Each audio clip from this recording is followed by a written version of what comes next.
I'm going to light a candle.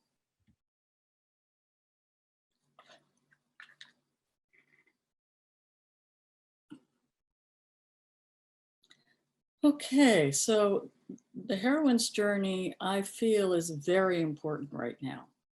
To me, it's the heroine's journey, and what the heroine brings to the culture is the root of nonviolent action. So I'm going to be talking about that. The heroine's journey, I see that they're mostly women, which there usually are. It's not about gender, it's about the masculine and feminine in every one of us. So you may be a woman and you may need more of the hero connection, or you may be a man and you may need more of the heroine connection. The reason why I want to talk about this is that I feel like the wisdom of the feminine traditions have been really lost in the modern world. So Wednesday, we had an insurrection in our capital. It was quite startling. I expected it. The Capitol Police allowed the white protesters to enter the Capitol and vandalize it. And Trump and the oligarchy tried to steal our election. And thank God there are people who held firm and that this didn't happen. Now, we still haven't done anything about this. We haven't taken these people to task, but I think this is important. And I think when we think of the heroines in all of this election piece, we have many people who have created the vote, who have really gone out and searched out the people to speak. And that to me is a heroine's task, is to reach out and connect and bring in people. So we're going to talk a little bit about we're going to talk a little bit about nonviolent action and civil disobedience. And any group that is oppressed, they will develop nonviolent ways to confront power, because that's what they have to do. So I'm going to talk about that. I'm going to talk about how the matrilineal cultures got shifted to the patrilineal cultures. We'll talk about Joseph Campbell because he popularized mythology, which was wonderful. And then I'm going to try to parse out the difference between the hero and the heroine in fairy tale and myth. So nonviolent action is this is the research, is 100% more likely to succeed. What group chooses it? Why do people choose it? It's not about politics. It's not about religious ideology. It's not whether a group is fighting democracy or a dictatorship. And it's not about the level of repression or violence. We see in Belarus, there's a very violent dictator, and the people are still protesting by singing. They go out and they sing. But it's because people choose this because they already honor the feminine. They already honor women as leaders in the public life. So that's usually why a group will choose this. Now, nonviolent strategies are just as complex as military strategies. Gandhi, when he was marching for his first major national protest to the sea to take back from the British government the right to mine salt from the sea, he said, "It is not only generals who know how to plan campaigns. The function of civil resistance is to provoke response. We will continue to provoke until they respond or change the law. They are not in control. We are. That is the strength of civil resistance." So now, if we look back in history, there was Gandhi. Before that, there was the suffragists who really brought nonviolent action into the political world. And there's an amazing film called The Vote on PBS that I really recommend. It's really phenomenal. It goes through the 70 years. It took them 70 years to get the vote. And there was an interesting thing towards the end of trying to convince FDR to go for the vote. And there was a woman, a Quaker, who was much more aggressive than, there were two women who were, there were sort of two parts of the movement. And Alice Paul took a small group of women and went to the White House and just constantly demonstrated and handed out pamphlets and was very active in the public. Whereas Elizabeth Stanton actually went and did diplomatic, political, trying to change FDR's mind. And when the women who were protesting got put in prison, it was sort of, there was an outcry in the country. That was the act. And the two of them, it was like the bad cop, good cop. They actually, this combination really changed FDR's view. So before that, these women were abolitionists. So of course, Martin Luther King fashioned what the movement after Gandhi. And Martin Luther King was the spokesperson for the civil rights movement, but he wasn't the power behind the civil rights movement. There were a number of very important women who spoke and gathered people and helped bring people together and educate and teach nonviolent action. Now, Martin Luther King went to India. He wanted to meet the untouchables. This is in the book Caste, which I highly recommend.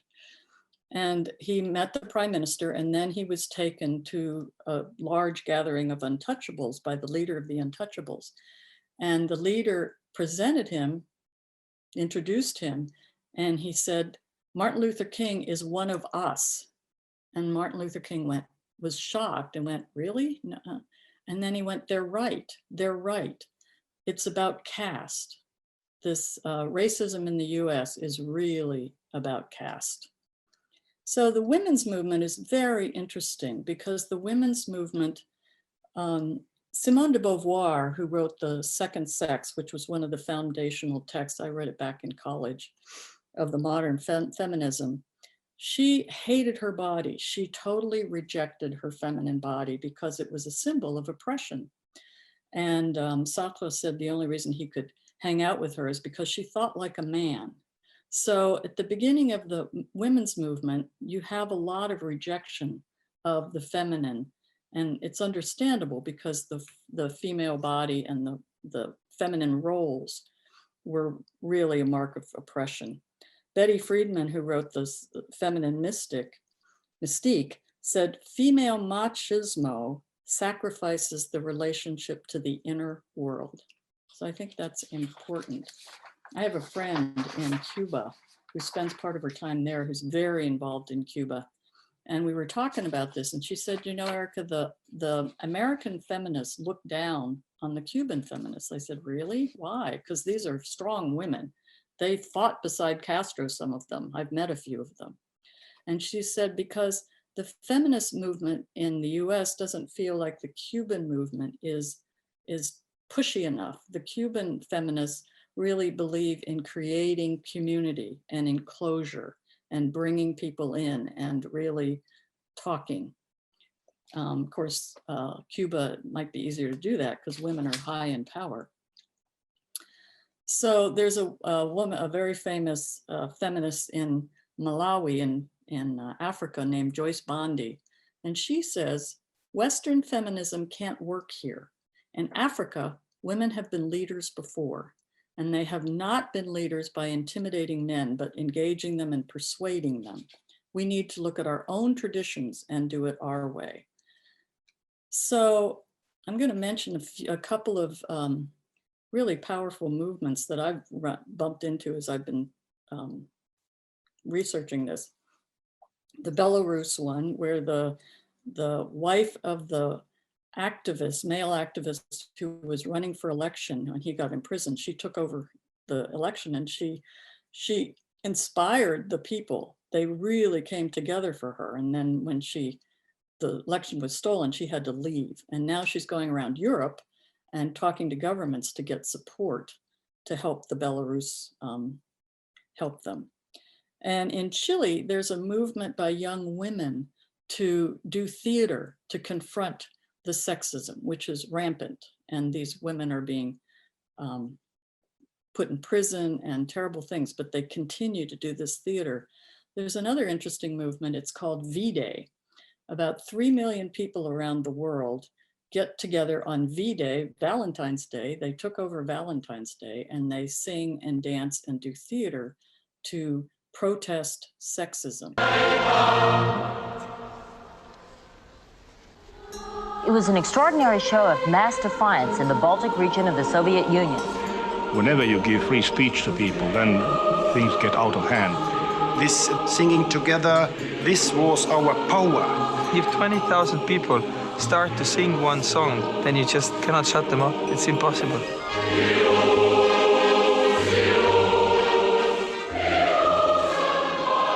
What role can singing play when a nation is faced with annihilation by its neighbors?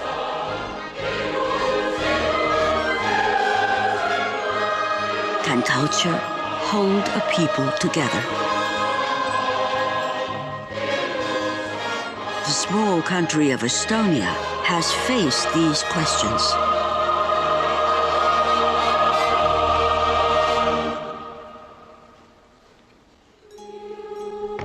I think that to have freedom through singing was the most important thing maybe in my life.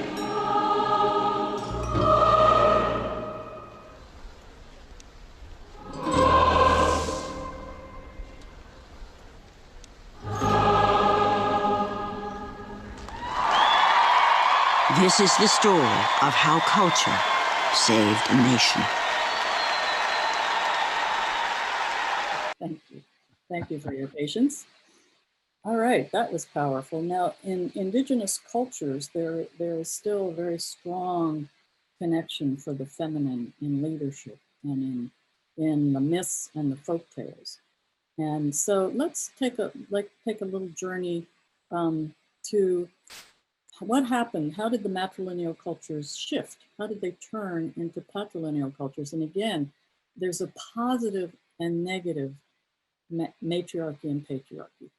So what we're talking about is facing the negative patriarchy and working with that from a heroine's perspective to change the power dynamic. So we know that matrilineal cultures go back 800,000 years, and I talk about this in Power of the Feminine Erotic Soul. And the reason why we know this is one of my heroines, is by Maria Gimbutas, who was an archaeologist. She was actually created archaeomythology, and she connected archaeology, mythology, folklore, ethnology, and linguistics to figure out what what they were uncovering, what these things meant. And she grew up in Lithuania, which is very important, but she was surrounded by matrilineal culture. She was surrounded by the symbols and the folk tales and the beliefs and the folk songs. She came to the US and became an archaeologist. And when these ancient goddess statues were unearthed in old Europe, the patriarchal, the masculine, which is mostly Western scientific rationalist archaeologists, said, oh, well, these are just fertility symbols. That's simple, that's easy. And she said, no, these are not just fertility symbols. These are statues of the great goddess, who is the giver of death and rebirth. She's the self-generator. She's the regenetrix. And she knew this because she had grown up with all this amazing language of the goddess. And she was really pushed back by the masculine archaeological field at the time, but eventually they agreed. And she went back she was asked to come back to teach. The communists let her come back to teach in 1981, and she taught for 3 months. And the students were so inspired by learning about their matriarchal history and learning about the feminine and learning about their ancestry and all this mythology that they fomented the revolution. By the way, the Estonian Revolution actually began the breakup of the Soviet Union. So these are powerful images of the matriarchy. So what is a matrilineal culture? According to Anne Baring, it's basically agricultural, it's sedentary, it's egalitarian, and relatively peaceful. Sounds like we could use some of that today. And its organizing social principle is communal and kinship relationships.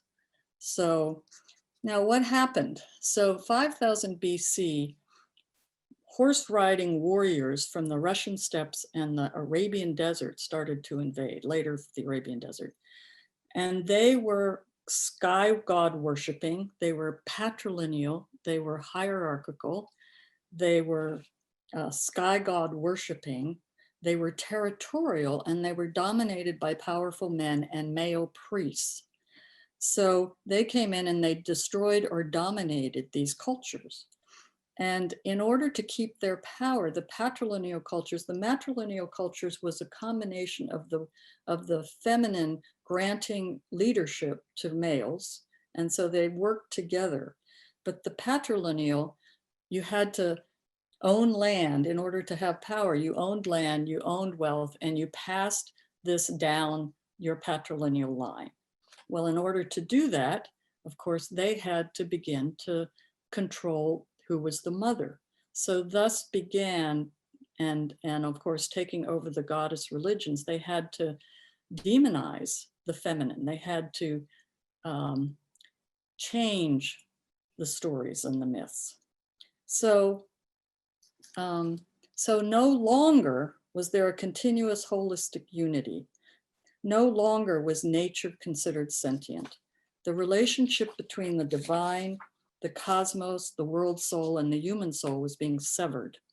Her sacred temples were shattered or taken over, and the sensual authority, which is our inner, intuitive, sensitive, erotic, right brain, relational, empathic part, became suspect, was demonized and banished.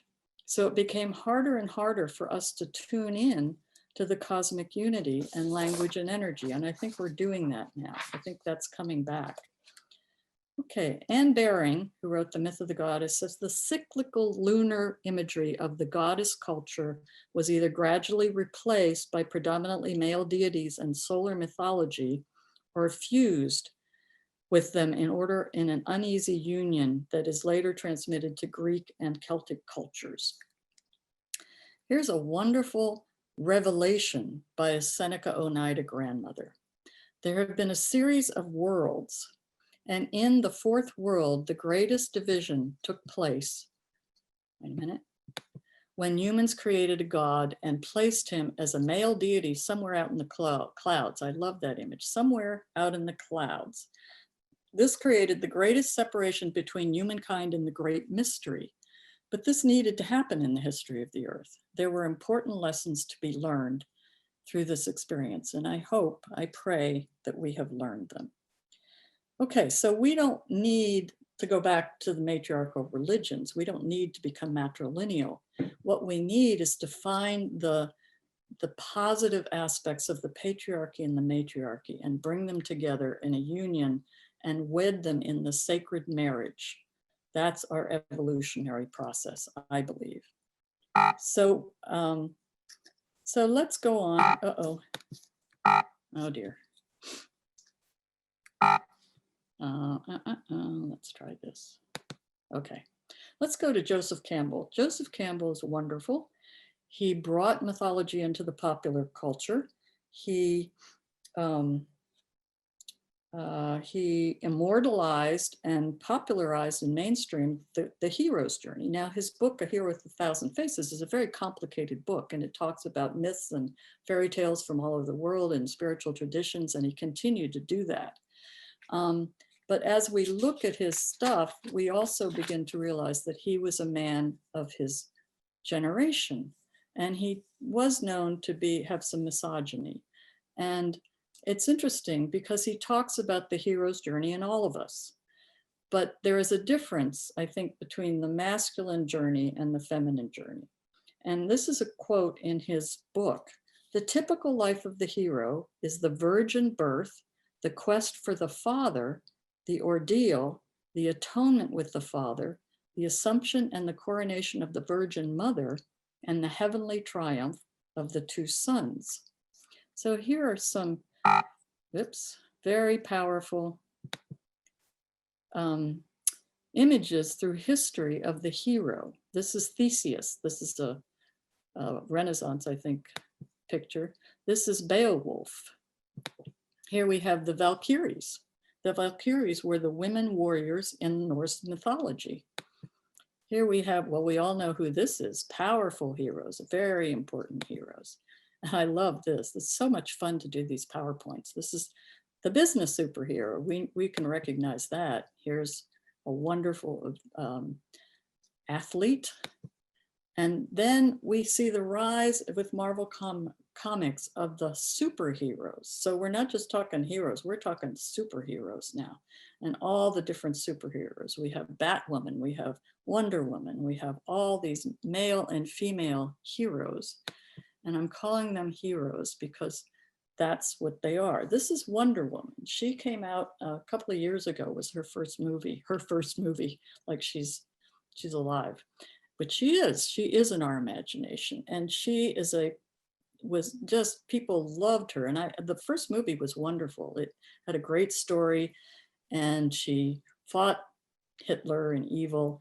And at the end, she realized that her physical prowess, her knowledge could not ban evil from men and women, that we all have good and evil. And I was hoping in the second movie, which just came out, that they would continue this and develop it.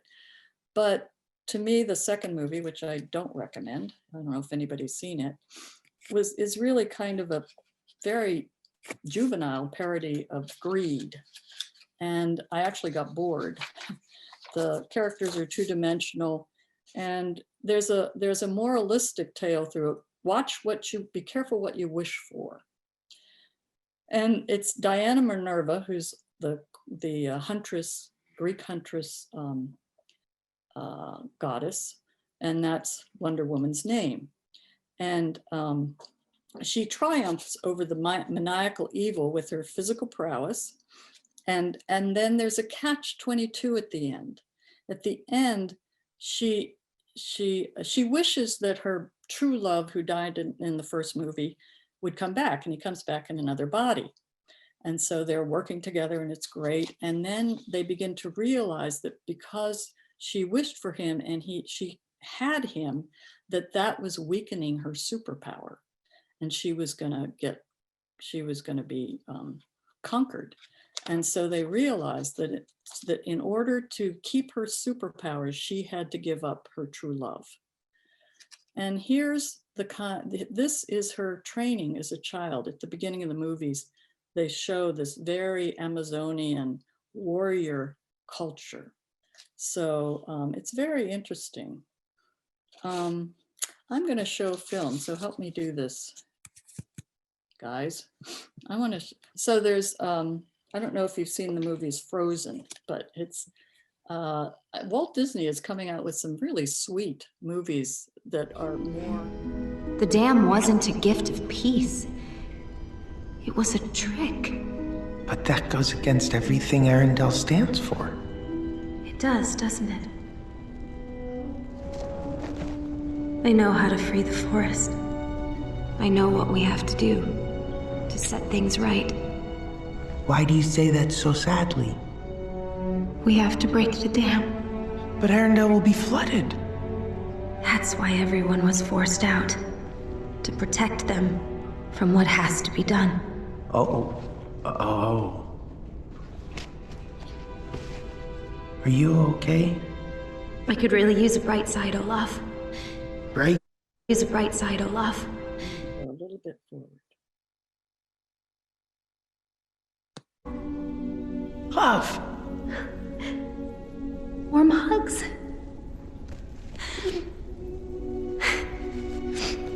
I like warm hugs.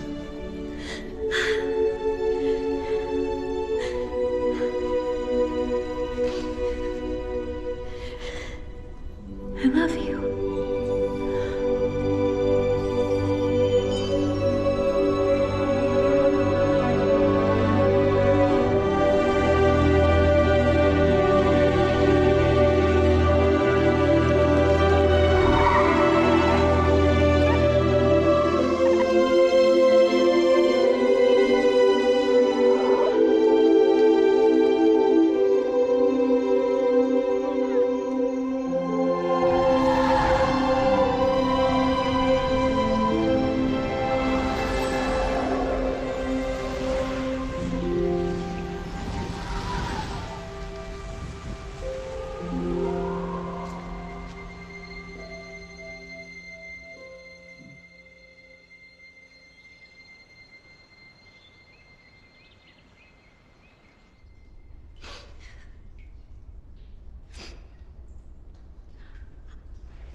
Olaf. Elsa. What do I do now?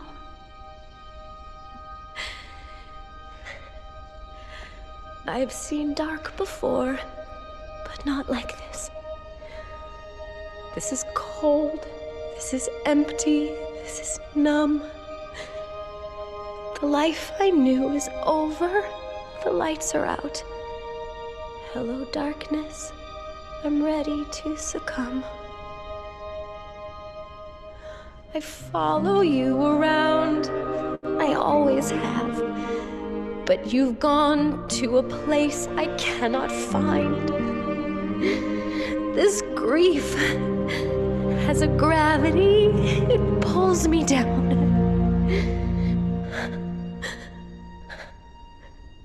But a tiny voice whispers in my mind.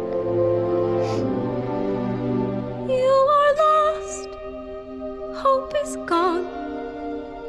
But you must go on and do the next right thing.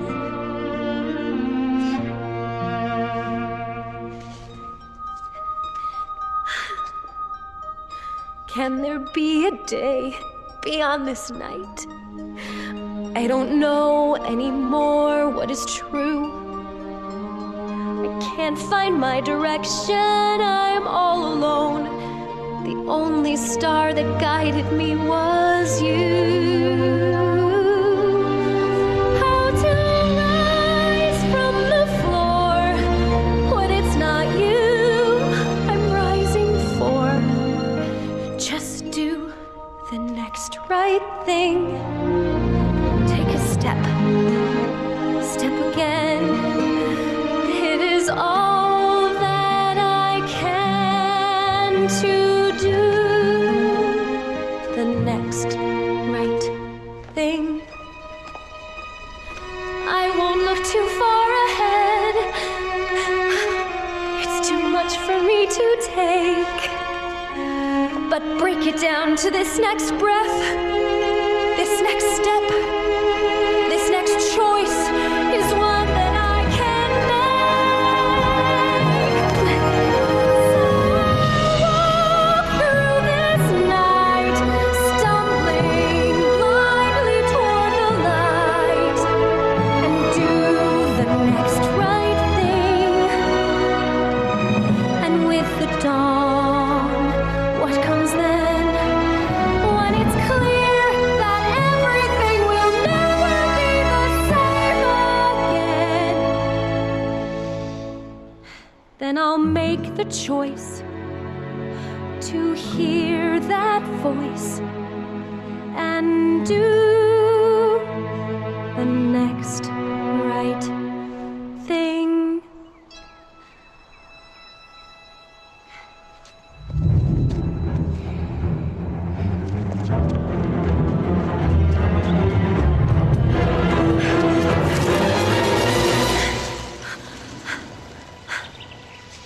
Wake up! Wake up!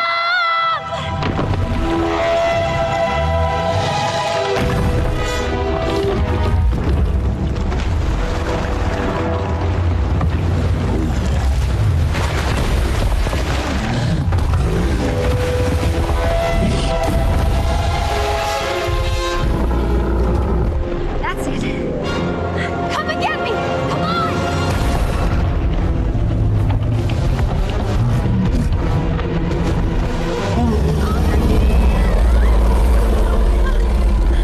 That's right!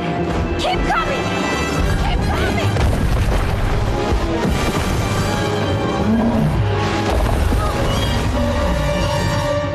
That'll work. This way, guys!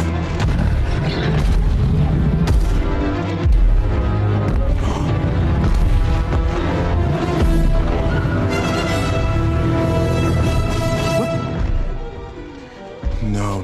She's leading them to the dam.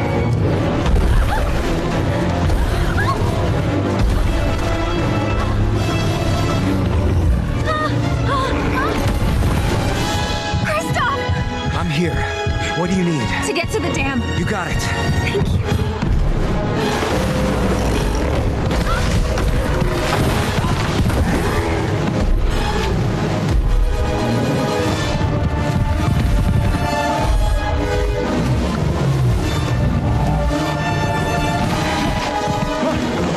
Help me up! We'll meet you around! Lieutenant Matthias, Your Highness, what are you doing? the dam must fall. It's the only way to break the mist and free the forest. We've sworn to protect Arendelle at all costs. Arendelle has no future until we make this right. King Runard betrayed everyone. How do you know that? My sister gave her life for the truth. Please, before we lose anyone else.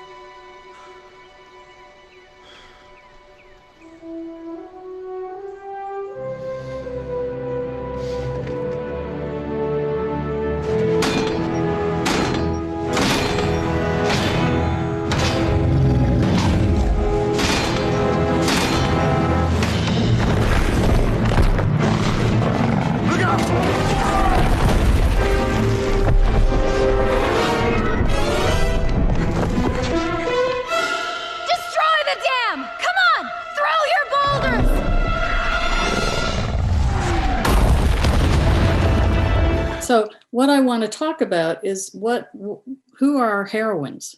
Who do we see in the culture now, or in history, or in mythology, or fairy tale that really you see as a heroine figure? Now, this doesn't have to be a woman. This can be a man. Okay, so yeah. So hold on. Okay, Alan, you want to unmute? And Mary, you should unmute too after Alan. You wanted to say something. I've been part of showing up for racial justice. I've been making phone calls to Georgia for 13 different sessions. Surge is being led almost entirely by women. Yes. As are the Black women in Georgia, led by Stacey Abrams. And so I'm part of Western Mass Surge. And again, that's entirely led by women. And one of the key pieces they have is calling people in, not out. So gathering. Yes. People in. And in our phone calling, the whole thing was about building relationships. It was not about achieving a goal. It was about allying with the various people. And they have a spinoff called Southern Crossroads, and this is in it for the long haul to turn the South blue. Great, thank you. By allying working class people of all colors. Right, right. And it doesn't have to be women, does it? I mean, well, there are men involved, but I mean, it's certainly a anima movement. Yeah, it's a feminist, it's a movie using feminist ideals, using feminine ways. There's a good example in Finland. Sibelius wrote Finlandia, which was a protest song, and it became the national anthem during the occupation, communist occupation. Was there another? Who else has thought about the heroine's way? What does it mean to face power, to find your inner world through the way of the feminine? What would that look like? You have any heroines or heroes? I see the Obamas as having a real feminine aspect to them, you know. I think that in fairy tales, you start to get the notion of voice and non-voice, women who are silenced and women who selectively speak or magically are prevented from speaking. Right. But voice seems to be a very big aspect toward female power or the sometimes what happens to heroines in fairy tales. Yeah, thank you. I'm going to be talking about a fairy tale in a minute. Yeah, thank you, Gwen. So from Gwen, so thank you, Mary. Gwen says Greta rocks and Mother Teresa. Maggie, did you have a thought or a question?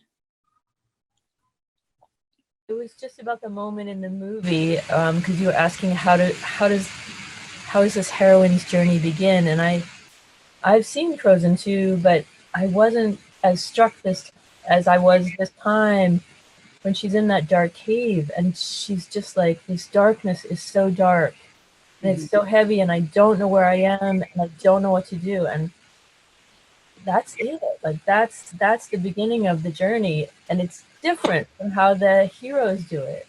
And that just knocked me, just boom, this time. Yeah. I mean, heroes go into the dark too, but they're different. You know, it's like it's different. Yeah. So let's see. Emily Susanna says Winona LaDuke and Emily Dickinson. And Ilda says Lysistrata. I'm gonna see. Just wave your hand here. Ilda, do you want to say anything else? You want to unmute? Is Ilda somewhere? You need to unmute, Ilda. Sorry, I had a bunch of other windows open. No, I was just reminded of the Lysistrata. It's been a long time since I read it. Maybe somebody else has a better memory of it, but it was written by Aristophanes. It is an ancient Greek comedy, and basically the men of Athens and Sparta were fighting all the time, and the women were losing their husbands, they were losing their sons. So all the women got together, you know, aside from all the men while the men were fighting, and they made a pact to come up with a strategy or a plan to get the men to stop fighting so they could keep the boys at home.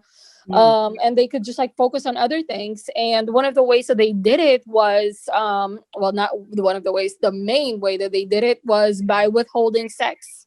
And it was really funny the way it just kind of like a comedy of errors ensues. Some of the women were like, but I'm a newlywed. I just, you know, like I want to do it. And it was just, that's what I was thinking. I was like, these women are absolutely inspiring. And they did stop. They were very successful in stopping the war. Because the men felt the effects. But it was a very unorthodox way to get results, but they did it. Yeah, there's a female activist that keeps getting put in prison. I think she's in Nigeria. And about a year ago, she and some women staged a protest. They went to one of the squares and one of the main intersections in the city, and they just bared their breasts to protest sexism. So we have time for a couple more. Joe, you want to unmute? I am thinking the main characteristic between the male hero, the feminine heroine, is that the males tend to have combat. They're the ones who slay dragons. They're the one who lead armies. And I guess there is the Wonder Woman or, you know, Amazonian aspect of the heroine, but that seems to be the animus part of a heroine. If you're an Amazon. But I think the main characteristic seems to me is the relationship. The heroine has relationships with people, and very often clever, that the women are clever in many ways. The men are not as clever. Men don't tend to be clever. They tend often to be stupid and naive and innocent, like the youngest son is just naive. He goes out and does things that doesn't make any sense. Well, and if you think about it, though, the youngest son doesn't do all the battle. He's the one that learns how to listen to the animals. So he's actually, to me, more of a sort of a heroine figure, because he learns how to work with nature, which is what Anna in Frozen did. She suddenly went, I need to wake up nature. Nature can take care of this. I can't. They can break the dam. So she figures out how to get nature to work. Again, relationship. Yeah. Yeah, Mhm. yeah. Okay, thank you, Joe. We have time for one more right now. Allison. Hi. Well, what I notice, I feel is it's not like, I'm just thinking of different people, but I'm thinking of the quality, which is very, it versus the acting out external, which you need to continue the action, but it's the internal journey and being very, revealing vulnerability. I mean, she gets people to throw things at her, women reveal their breasts. We can't just, the heroine cannot just sort of assert power and strength. The strength is something in a way more internal, more subtle, more vulnerable. And yeah, I think it comes out a lot in terms of connection. She's motivated by love. Yes, yes. And not achievement. I mean, men can be motivated by love too, but so this is, again, this isn't about gender. This is about the feminine aspect of the man that needs to develop and the feminine aspect of women. So, okay, thank you. There are a bunch, if you want to look in your chats, there are a bunch of different things that people say about their heroines, Joan of Arc, Merlin in Netflix show. Merlin in the Netflix show, he has a real feminine quality, doesn't he? He knows how to listen to Mother Nature. Okay, let's go on. I'm gonna talk now about, let's see, where are we? Share screen. Okay, so let's go on. Okay.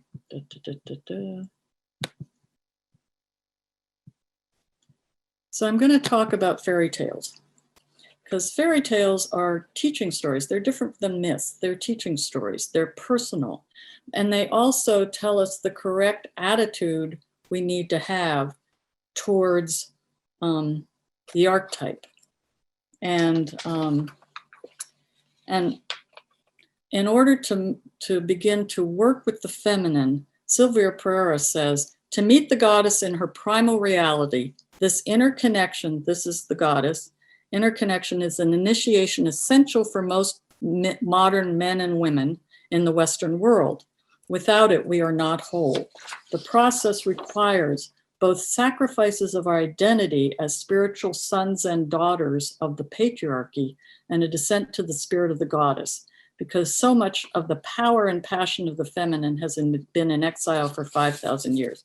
So we need to, that's one reason we go back to these wisdom traditions of the feminine. And Llewellyn Van Lee, who's a wonderful Sufi teacher, wrote, we need to look at our fear of the feminine and in the mirror of consciousness, see her darkest face. Only then will we cease to project onto women and others. Only then will we integrate rather than reject the powerful energies of the feminine. And I was listening to a panel of archetypal astrologers on the 2020 and 2021 predictions. And this archetypal astrologer said, the dark feminine is on the rise, who is all nourishing but regenerative. She's platonic, burning away delusions which may be really near and dear to our identities. In the process, the dark goddess brings authenticity and greater truth and continuity of existence. So, and Albert Einstein said over and over again that the intuitive mind is a sacred gift. The rational mind, or the left brain, is the servant, faithful servant, as Ian McGilchrist, researchers said, it's the laptop, it's the tool. Einstein says, we have created a society that honors the servant and has forgotten the gift. Okay, so that's what we're looking for. So fairy tales have been whittled down, and they're the skeletons of these very important teaching stories. If you have a favorite folktale or fairy tale, it has something to teach you. And fairy tales before Christianity are much more holistic. And after Christianity, they tend to have a moralistic side, and there's much more splitting between the positive and negative aspects of the archetype. So in most fairy tales, the heroine is taken out of her state of waiting. These are after Christianity. Her state of the unconscious and dramatically and instantly transformed for the better. The catalyst for this magical change is usually a man. So we have Cinderella, we have Rapunzel, we have Sleeping Beauty. This is so much fun to find these images. And this is a fairy tale, Eliza Doolittle in My Fair Lady. What a fairy tale. They all share variations on the same prince. When the transformation of the heroine really occurs, it is the result not of rescue from without or from the inner masculine, but its strenuous growth and development within over a long period of time. So we're going to talk about the inner journey of the feminine. And one of my favorite fairy tales is Vasilisa the Beautiful. I love the Baba Yaga, the Russian tales. Baba Yaga is a very complex creature. She's, Baba means grandmother. She means prophetess, an old hag, whereas Yaga means fright, fear, disease, wrath. She controls the atmosphere and she controls the growth of the moon and the sun, And she runs around in a mortar and pestle. She's an alchemist. She's, the mortar is what we grind down. Whatever our issue is, we take it to the essence. We need to get to the core of it. We need to pull it apart. We need to see what is really there. So we grind it down and we reduce it to our pain, our feeling, our reactions, our projections. So that's what we're doing. So Baba Yaga is the witch in this fairy tale, and she's very complex. She's a giver of life, and she also cuts through, and she can kill you if you don't have the right attitude. So the Vasilisa is about a young woman, and there's an old man and woman, and they have this lovely daughter, and they're poor, but they're happy. And so the feminine, the mother, dies, and this is the beginning, one of the beginnings of the journey. But she gives Vasilisa a doll, and the doll would be our ancestral spirits, our spirit guide, our angel, whatever guides us deeply inside. And she says, "My dear child, do as I tell you. Take good care of this little doll and never show it. If ever anything happens to you, give the doll something to eat and ask its advice. She will take care of all your troubles." So, as is typical in fairy tales, this father figure marries, or the father figure inside marries a cruel stepmother with two mean daughters. But the doll helps her. It's like Cinderella. The doll helps her do everything. And Vasilisa grows more and more beautiful. But the old man has to go on a long journey. So here goes the father, the masculine, the father figure. And their hut is on the edge of a deep, dense forest. And the stepmother, one dark evening, says to the girls, "You have to work," puts them to work, and she gives them just a little birch light, a little piece of birch branch to light, and it goes out, of course. And the sisters tell Vasilisa to go get a light from Baba Yaga, and they push her out the door. And Vasilisa bursts into tears and says to the doll, "Oh, my dear little doll, what am I supposed to do? Baba Yaga gobbles people up, bones and all. I'm so frightened." The doll whispers, "Don't be frightened. No harm will come to you while I, your guiding spirit, is with you, from your mother." So she walks and walks and walks, and soon a white horse with a white knight comes by and gallops by, and it gleams in the darkness, and dawn comes. Then she goes along and walks and walks and walks, and a red knight with a red horse gallops by, and the sun rises. And then she walks all through the day, and almost at night, she gets to Baba Yaga's hut. Baba Yaga's hut is on chicken legs, and it's surrounded by a fence of bones, and on the top of the posts are skulls. So what does this tell us?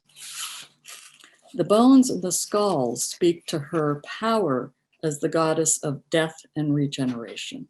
The chicken feet speak to the potency of the Wudun, the divination and regeneration. So she gets to the gate, and a black knight on a black horse gallops to the gate and vanishes, and night falls, and the skulls glow bright as day. So Baba Yaga arrives in her mortar and pestle. She says, "I smell Russian blood." Baba Yaga bows and humbly says, "It is I, Vasilisa. My stepmother sent me to you for a light." Baba Yaga says, "Your stepmother is a relation of mine. Stay and work, and we will see what is to be seen." So the stepmother, who's a relationship of the dark mother, is the catalyst that pushes the feminine in us on the journey to go inside. So Baba Yaga eats a big dinner and gives Vasilisa a little piece of bread.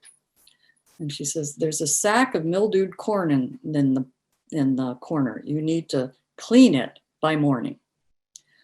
So Vasilisa gives the bread to the doll, and the doll says, "Do not grieve and weep, but close your eyes and sleep, for morning is wiser than evening," which is something important to think about when we're in the darkest, most despairing moment, that patience to sort the seeds and to clean the feelings and to work with the inner embodied experience brings the dawn.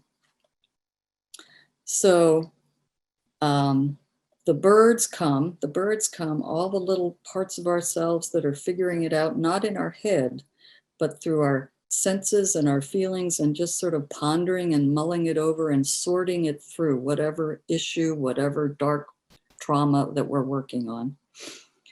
And so the birds come and they clean the seed, and Baba Yaga wakes up and she's furious.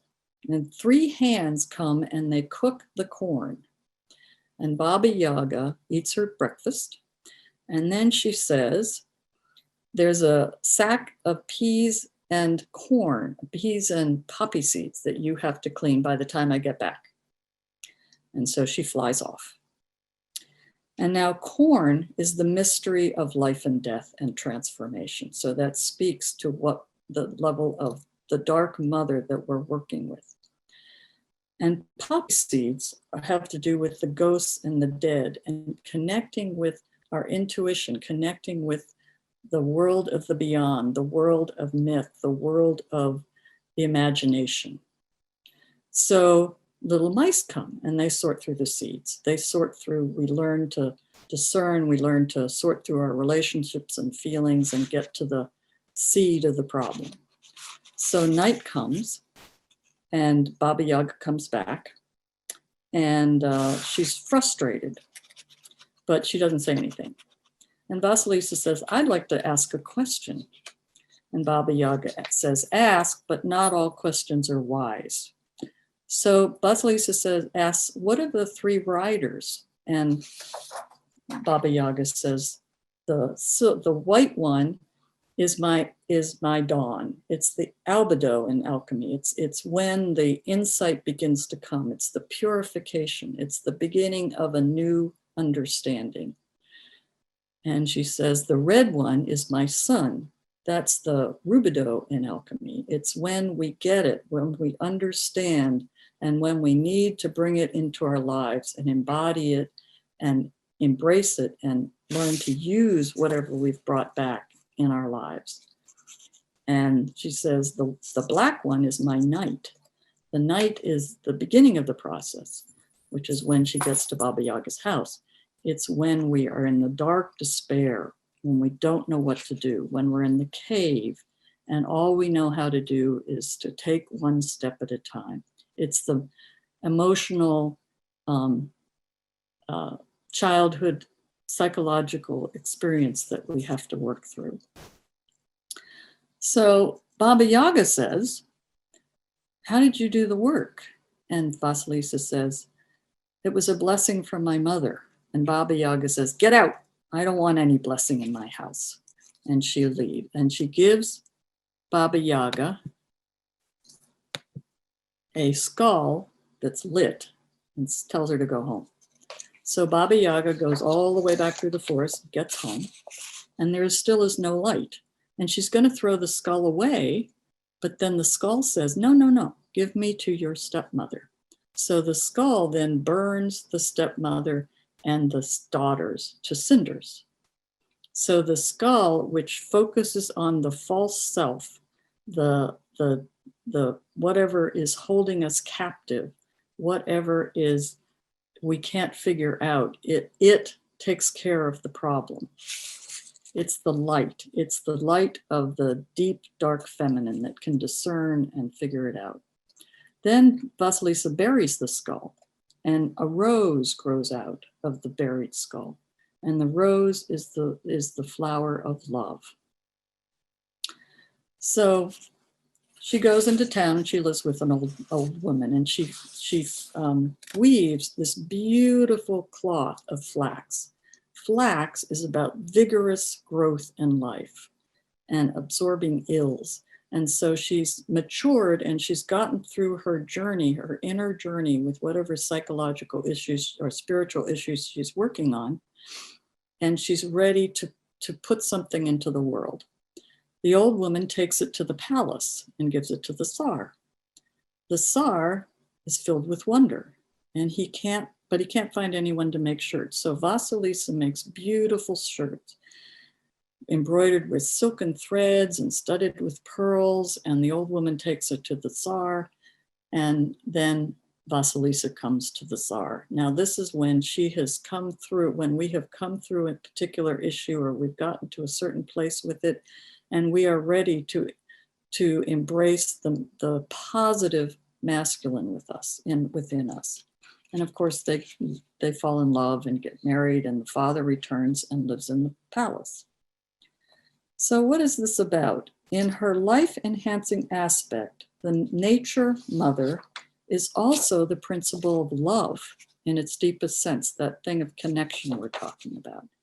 Not only in the sense of destructive passion, or acting out or reacting, but also in a relationship of promoting all of us figuring out what these different parts of our aspects of our psyche is, and getting to know, get inside of our embodied experience. The mother appears to seek out those who are capable of real relationships. So this is important. The dark feminine needs those of us who really know how to work with her and really know how to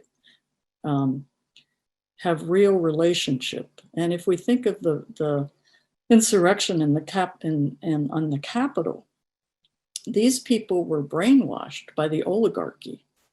They did not know how to love. They did not know their shadow. They could not see it. So Baba Yaga, she seems to be aware that she is unable to complete her best work, bringing wholeness without them, without this relationship with us. So there's an important relationship between our human being and the archetypal world, this dark feminine that we have to find. Marie-Louise von Franz, who wrote many books on fairy tales, says, we have no religious attitude towards evil, rage, murder, greed, and all destructive tendencies that one easily recognizes if one is honest. This fairy tale tells us about the religious attitude, that we cannot approach it intellectually or with our own just human reactions and acting out. We need a fearful and respectful attitude, full of awareness of our human limitation. So that's an aspect of the feminine, our human limitation. Anna in the film realized she can't break the dam. She knows what has to happen. She wakes up nature. She calls on nature and she guides them. When we face our darkest shadow and evil, we can recognize it outside. Okay. So in fairy tales, there are different tasks than in hero tales, in the heroine tales. So we do the sorting of our thoughts and our feelings and our experiences. We do the weaving of all the pieces of our psyche that have been separated and need to become known and need to be woven into a whole being that we are in our true nature. We trust the animal instincts, like Joe was talking about the dumbling or the youngest son in the fairy tales, who goes out and he instead of trying to kill the animals, he listens to them and he follows their guidance. It's about listening to our embodied sensual authority, that intuitive gut, heart, brain, that intuitive gut, heart connection to our inner world and the outer world. It's about following the breadcrumbs, following one step at a time, a tiny clues as to what's going on. It's about embracing our emotions. It's about learning patience, listening, respecting self and others. I think of RBG, who was so amazing at being in front of the Supreme Court and presenting a case in a way that they had to be curious about what she was saying. It's about humility. It's about bending low to see. In Memories, Dreams, Reflections, Jung talks about he had to bend really low, not up. It's about nurturing ourselves. It's about making clear boundaries and silence. Okay, I'm gonna go a little bit further and I'm gonna talk about a myth, the myth of Inanna. Myths are different than fairy tales. They're collective cultural beliefs and meaning-making stories that speak to our core cultural values and experiences. And they tell us the blueprint of the relationship between us and the cosmos and the deepest level of primordial life. There are many myths in the indigenous cultures that talk about women. Navajo have changing woman, she's a creatress, spider woman. The Hopi in the Zulu tribe in Africa, they have Ma, who's the wife of the tree of life and the first goddess. So Sylvia Pereira wrote, we make descents or introversions in the service of life to scoop up more what is being held in the unconscious. The hard descents are those to the primitive Uroboric depths where we suffer what feels like total dismemberment. Some of the easier ones go into tunnels, the belly, the womb, mountains, mirrors.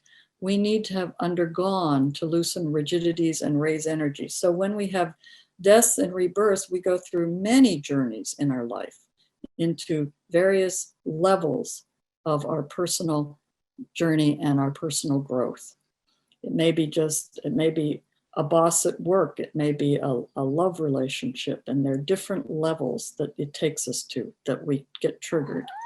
So before we can risk the shattering descent to the depth of our primal wound, this is our deepest trauma, to work on the somatic level, on the body level of this basic hurt. And this leads to a deeper transformation. Okay, so here's Inanna. She's queen of heaven. She's the earth and the sky. She's the queen of the sacred priestesses, she and Ishtar. She's a very ancient Sumerian goddess. And she's the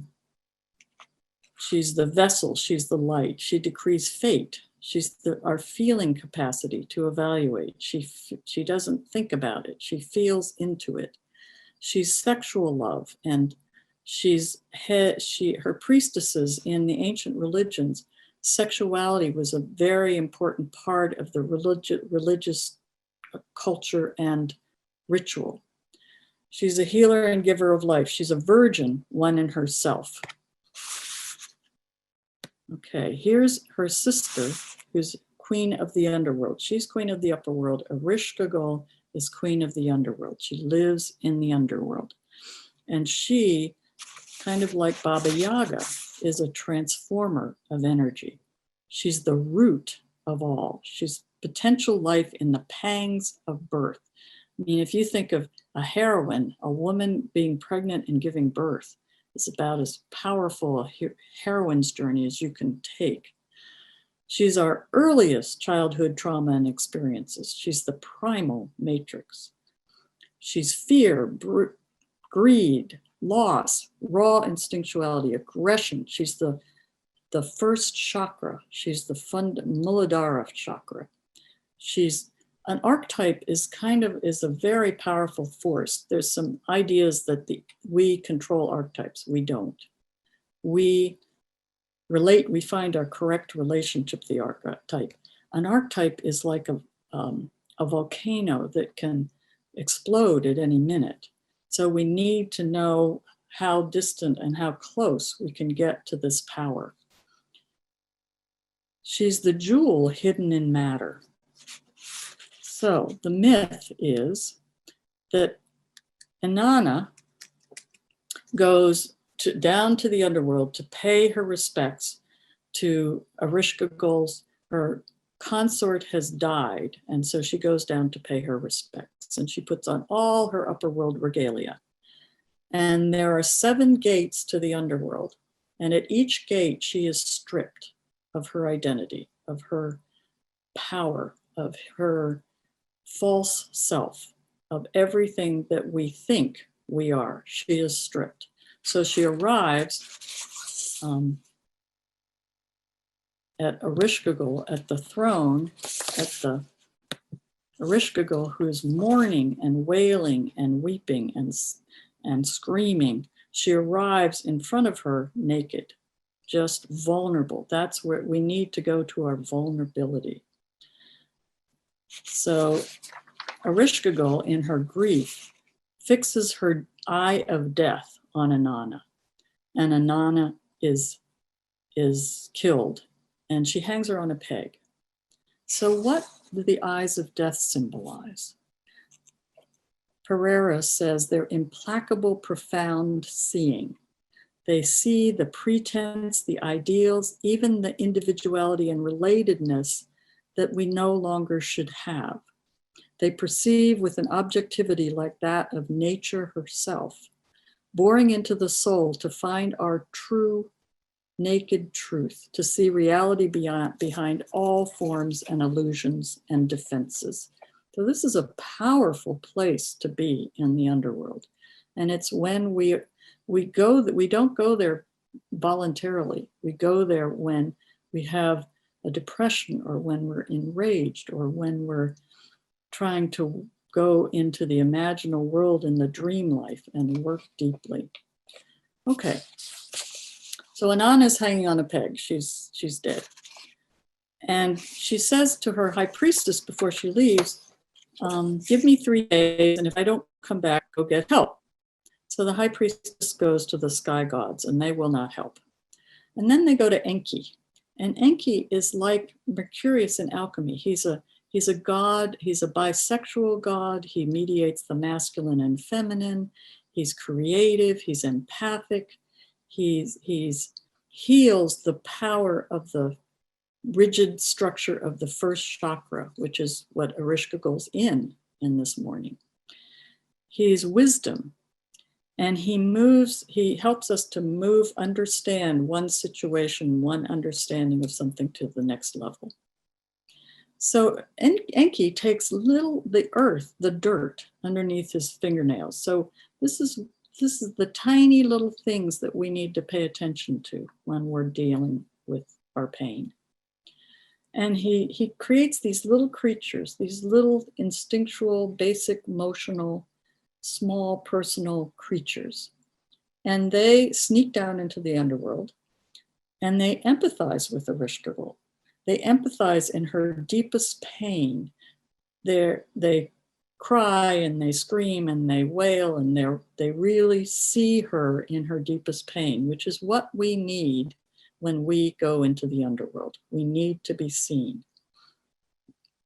Pereira says their echoing makes a litany and transforms the pain into poetry and prayer. So this is when these little noticings, this little mirroring even of ourself to ourself, our empathy, our compassion for ourself, our love for ourself, it changes into poetry. We can then be creative with it and put it out in art or dance or something and understand it better. And so Ereshkigal says to the creatures, what can I give you? And they say, Inanna. So Inanna is freed and she comes back to life. But if you go into the underworld, you have to sacrifice something. You have to sacrifice the old way that no longer works. So she has to find somebody to replace her. So she goes up and she sees on her throne Dumuzi, her consort, and he's having a great time. He's having a party. He doesn't care if she's gone. He doesn't notice. And she looks at him and he says, you are a immature masculine and you need to go into the underworld. You need to take my place. So he and his sister take her place. So Murray Stein wrote, first we must learn to listen to the language of animals, to understand the cries of help coming from all around us. The unconscious in the form of dreams, body symptoms, what we feel, an ache, something that happens in our body that might be synchronistic with a issue we have or a complex, reactions to the surrounding world. We have to listen to society and its collective and political illness. And that's what we're doing in this country now.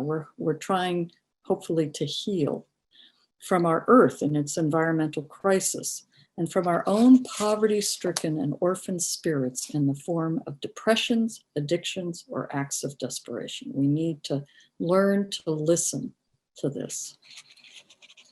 Okay. So this kind of journey is what we're talking about when we get to the deepest place in our childhood wounds, the archetypal level of trauma. When we experience trauma, we get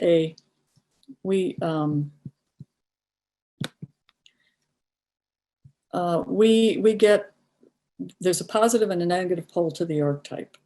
And when we have a positive upbringing, a good enough upbringing, we have a relationship to the positive and negative pole, the love and the rage, the hate and the love, the grief and the joy. But when we're traumatized, we usually only have a connection to the negative pole of the archetype, and it's very destructive. And we have to learn that that's not us. That's not our true nature. Oops, okay. So I want to share in this mythology the brief story of a man who went on a mythical journey. His name is Azra Bertrand, and he wrote with his wife later, he wrote a book called Womb Awakening, which is about the feminine erotic soul. And at the age of 19, he decided to go to Alaska, to go on a solo journeyman, a lone wolf journey. And he thought that he could find freedom in solitude and meditation. But as time went on, he was there for 10 years. As time went on, he found he was longing for union with nature and Gaia. He said, over time, I came to understand that separating myself from the feminine, from the intimate connection and relationship, in a bid for true freedom, would only create another prison in the inner world. After 10 years, I experienced a powerful and overwhelming vision of Mary Magdalene. I was so profoundly moved by this frequency of pure love she emanated that on the spot, I made a sacred vow. The longing to merge, the longing for union, to be one with the earth, this calling of the divine feminine became the guiding light of my life.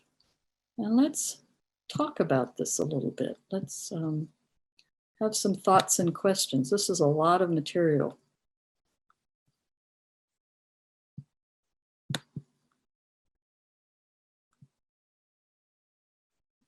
So, yeah, Alan talks about the handless maiden. The handless maiden is interesting. It's actually, to me, it's a very patriarchal story. It's not really the heroine's journey, the feminine. I see somebody nodding. Who's that that's nodding? Yeah. Yeah, it's the devil takes her. There's the devil. The father sells her to the devil. Then the king rescues her, and then the devil gets into that, and and disrupts that relationship. And then she goes off in the woods by herself. You don't really see her process. It's really about the masculine in many, many ways. So, yeah. So Judy, you wanna unmute and talk?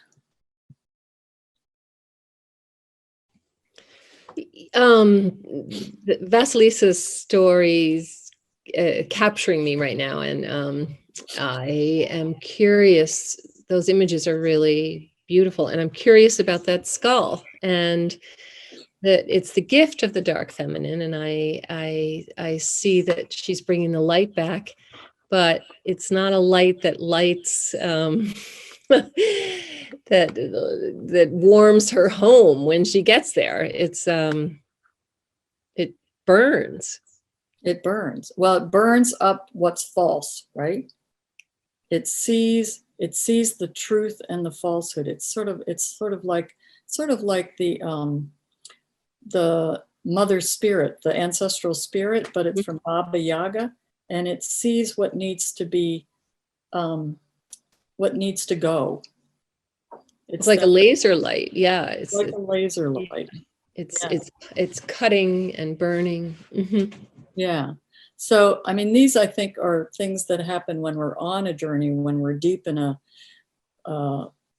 emotional place, and we'll suddenly get, oh, or we're working with it and we'll go, oh, that's a part of my psyche. That's not all me. Yeah. That's the negative archetype that just keeps coming after me, wanting to destroy me, wanting to hurt me. It's all those negative voices and all that. And I don't need that anymore. I don't need that anymore. Yeah. I can know it, and I can keep it at bay. I can recognize it. That's a really important piece when we're working on these journeys. All the different parts of our psyche and recognizing who are the players. Mm-hmm. Yeah. Mm-hmm. Okay. Thank you, Judy. Does that help? Yes. Mm-hmm. Okay. Leslie, would you like to say something? Would you like to unmute?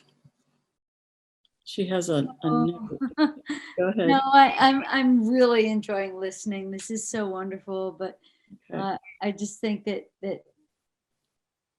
we need to remember that there's strength in vulnerability. Yes. And yes. I loved that. I don't know, I've just been writing down things that you've been saying. And yeah, I think that we need to really take a look at that as a culture. What we've been thinking about as strength. Yeah, that to me is a major piece of the feminine, is this ability to be vulnerable, not to be taken advantage of. Right. Not to be hurt. No, to be able to be able to absorb and still be resilient. Right. To be able to hold firm in our vulnerability and say, love is important.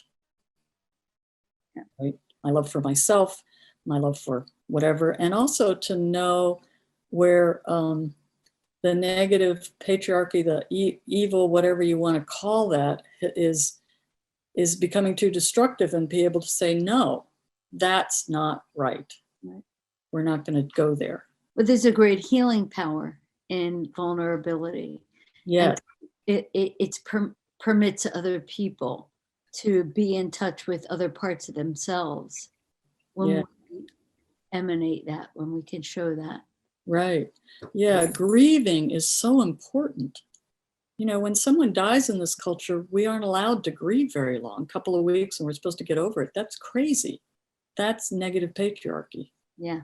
You know, we need to go through the wailing and when my partner died 3 years ago, I wailed, I cried, I just let it happen. That's how I got through it. And here's my little feminine. Dark feminine. Right on call. Okay, thank you. Thank you. It's been wonderful. Gwen says, once the light gets brought in, it burns the truth into a new reality.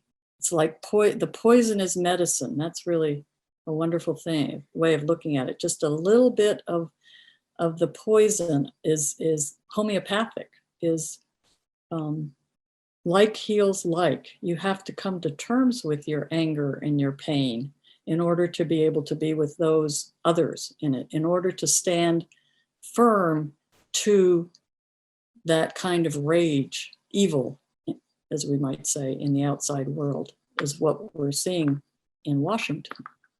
Okay, Judith, you want to say anything? I was just referring to the vulnerability. I think in being vulnerable, like it's also it's our access to our inner wisdom, right? If you have a shell up, it's hard to hear what the wisdom inside is saying. And also, you know, as you sift through the, you know, in the soil of our inner selves through the feelings and the emotions or the water there, there is that, it happens in vulnerability. You know, we have to have that vulnerability in ourselves to even access that. And from there, you know, something changes and the wisdom emerges. Yeah.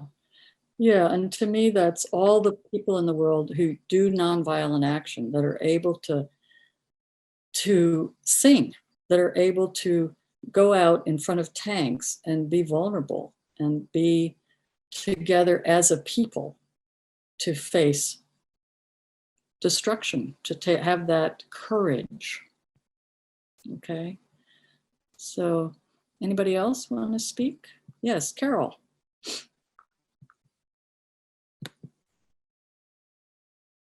Can you unmute, Carol? How's that? Yep, okay. We got you. I don't know if anyone saw it, and I don't know which show it was on TV, but the person was talking about the difference between the reaction of the police force to Black Lives Matter and to this event yesterday. And in that conversation, I saw an incredible video of a young Black woman in a kind of, you know, it was almost like Greek. It was just this, it was in obviously warm weather, and it was just flowed down her body to her ankles. She had sandals on, and she just stood there, totally vulnerable. This clothing was like nothing between her and her body. And she just stood there, and the police were in gear and they came ready, you know, to really stomp. And she held them there. They didn't know what to do. But the vision for me, well, the effect on me was profound. It was like I was seeing an archetype. You know, I was seeing a heroine. I was seeing a bigger than life. It was a bigger than life moment. And I'd love to find out if there's a way to get a picture of that. Yeah, that's the vulnerable, naked. Well, that picture is everywhere. That picture is everywhere. Weird. I have to find out how to get it. I don't know. I'd have to get back to you, but I have to look for it too. But yeah, it's pretty popular. Oh, great. Well, I understand why. But she was a heroine. A heroine who stood up. It's beautiful. It's like they came up against a glass wall or something. They're like, yeah. You know, if you remember, Portland, she was so profound. She stopped them in her tracks. In Portland, Oregon, when pure. What, Erica? In Portland, Oregon, when there were all the demonstrations and the violence, there was a woman who basically she was partly naked, I think. Remember that? And she sat on the step on the road in front of the. Oh my God! Spread her legs. Yes. And they were just like, what? It stopped them cold. Yeah. So, and I think of in Belarus now, they're writing all these songs that are protest songs. And bands and people are marching and singing them. So, so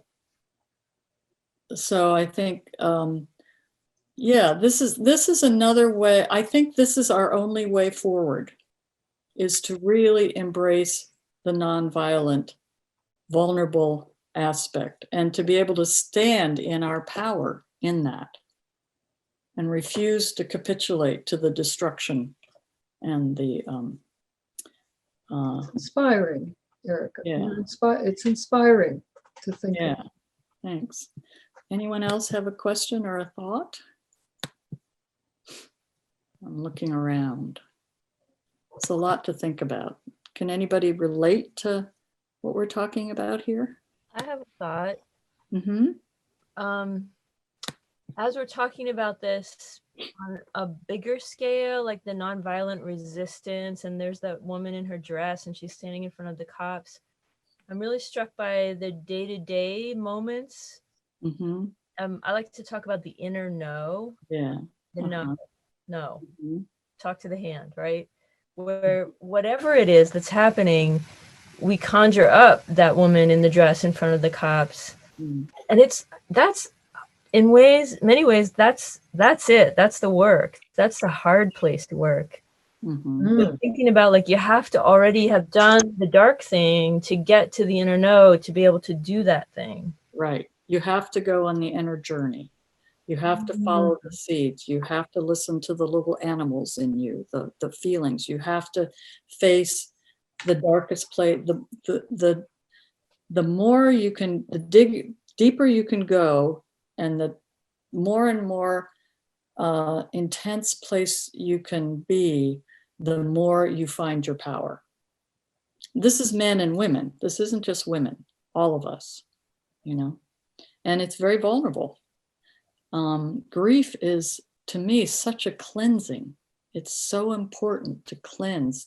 I mean, I think we're all grieving about what's happening in our country, you know, carrying that grief. Anybody else for now? I want to show one more little piece of a movie. Let's hope I get it right. Help me if I. So this is Arrival. I hope everybody's seen Arrival. It's one of my favorite heroine movies. So let's see. Is that going to work? Andy? If I just. think so. Okay. So what's happened is spaceships have arrived in various parts of the world.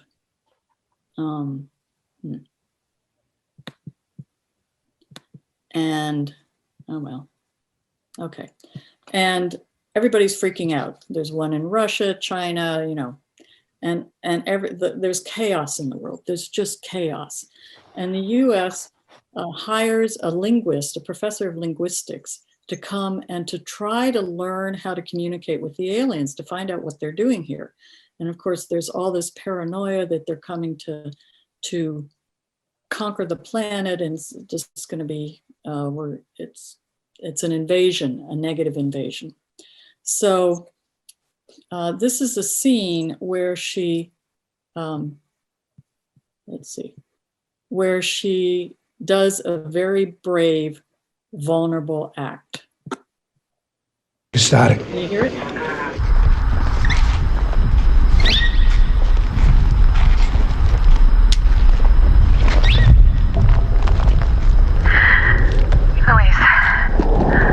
Louise, I am Louise.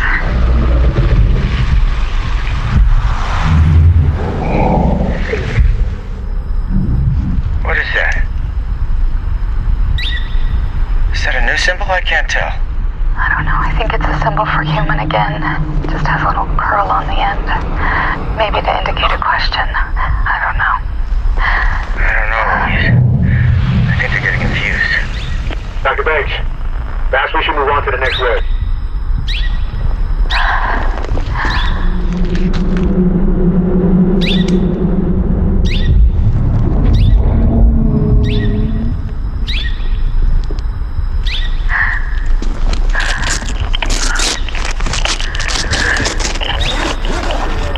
Dr. Banks? okay, baby? Screw it. Hey, what are you doing? Yeah, I'm fine. Jane?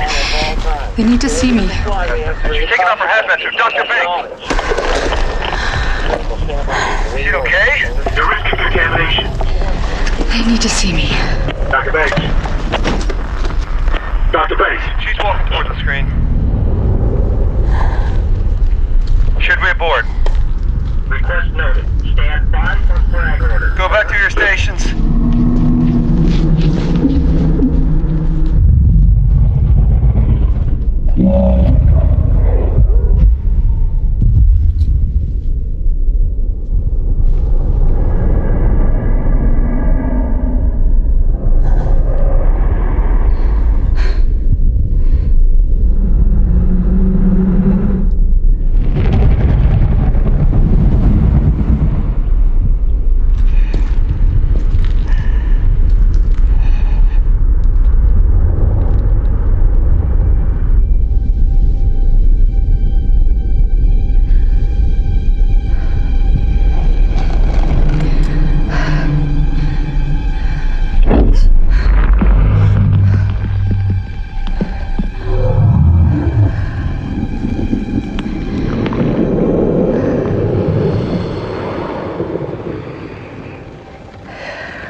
Now that's a proper introduction.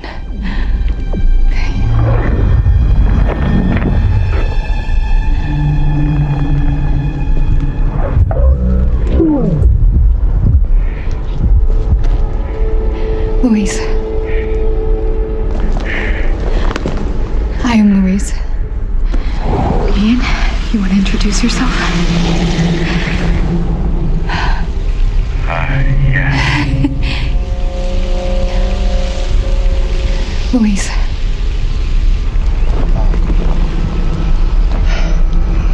Screw it.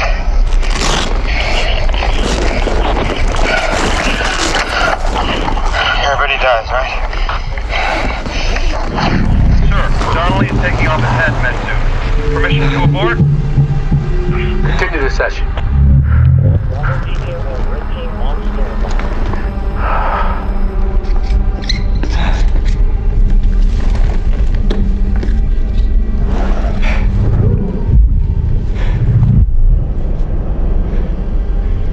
Ian. Louise. You.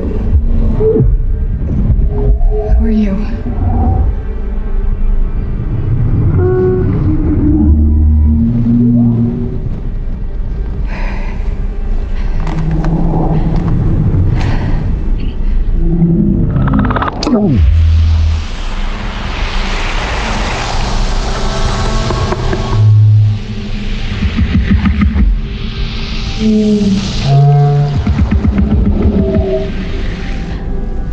I think those are their names. They have names. So what are we gonna call them? I don't know. I was thinking Abbott and Costello. Yeah. Yeah. Yeah, I like it. I like it. Wow. Okay. So, if you haven't seen Arrival, it's amazing. It's one of my favorite heroine movies. Okay, so any thoughts or questions before we sign off? Now, the point here isn't to just have the masculine and the feminine, it's to bring these together in, to me, a new evolutionary impulse. Anne Baring wrote, "This path or evolutionary impulse is working a profound alchemy beneath the surface of our culture, drawing men and women together to participate in a process of transformation that is slowly manifesting as a new consciousness, which recognizes the interconnection and interdependence of all aspects of life, their essential but hidden oneness." And isn't that what we're reaching out for? You know, So any thoughts or questions to end? So Susanna, do you want to say anything, Susanna? You have a thought here. Do you want me to just... Susanna writes, the medicine almost always appears in a form we would never think of as medicine when we first encounter it. And in that way, it's sometimes something crosses our life and just stops us in our tracks, or obstructs, or messes with our plans. And that is often the invitation to go on the journey. Okay. My Octopus Teacher. That's a wonderful movie. Axel, can you unmute?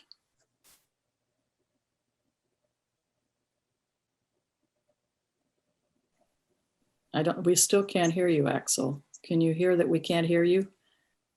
I put up the My Octopus friend. Yeah, Leslie. Sorry, Axel, we can't hear you still. Oh, is it? Yeah. Okay. Leslie. No, go ahead, Leslie. Just that going down into the ocean. Yeah. Diving deep, bending low, being vulnerable. All of those things were in what we just saw, and in that documentary. And it, like you said, it doesn't matter if it's a male or female. It's the what's happening. And I just lost my thought with that, but that's the first thing I thought of when I saw that. Yeah, if you haven't seen the Octopus Teacher, it's on Netflix. The Octopus Teacher, that's it. Yeah, the Octopus. Yeah, it's on Netflix, and it's gorgeous what happens between these two, this human and this octopus, and these creatures that were even larger looked like two octopuses. Mm-hmm. And they're putting the hand up and they're being vulnerable. Of course, the octopus is much smaller than the man in the documentary, but it's still that sense of trust that can only come from vulnerability. Right. And this man is totally burnt out filmmaker, right? And so he goes to the coast in South Africa where he grew up, and he decides to go into the sea every day, and he snorkels and he finds this octopus and he starts studying her, and a relationship forms between the two of them. If you haven't seen that one, it's really beautiful, and he is healed. And this octopus, they only live for a year. So it's a really beautiful story of relationship and love and how he is healed from that. Okay. Ilda, you're talking about Adrian Rich's poem, The Sea is the Mother of Death. Do you know it?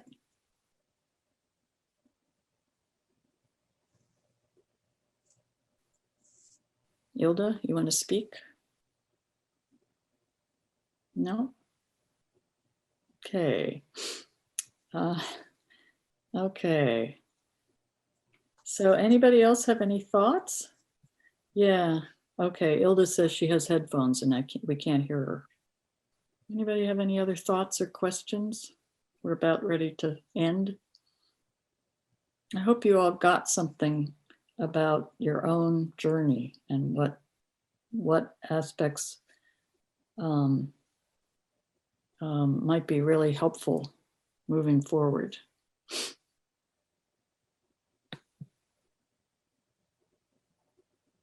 Any other thoughts or questions? No? There's a lot here. The Jung platform has asked me to do a webinar on the heroine's journey, so it'll be a much more lengthy presentation, and you can go to the Jung platform and take my Power of the Feminine Erotic Soul, which talks about the history from 800,000 years ago to the present day and what happened to the feminine. So there we go. Okay, well, thank you all for coming. This was wonderful. And this is a new presentation that I'm still developing. So thank you for the glitches, being patient, and I wish you well on your journeys. So good night, and let's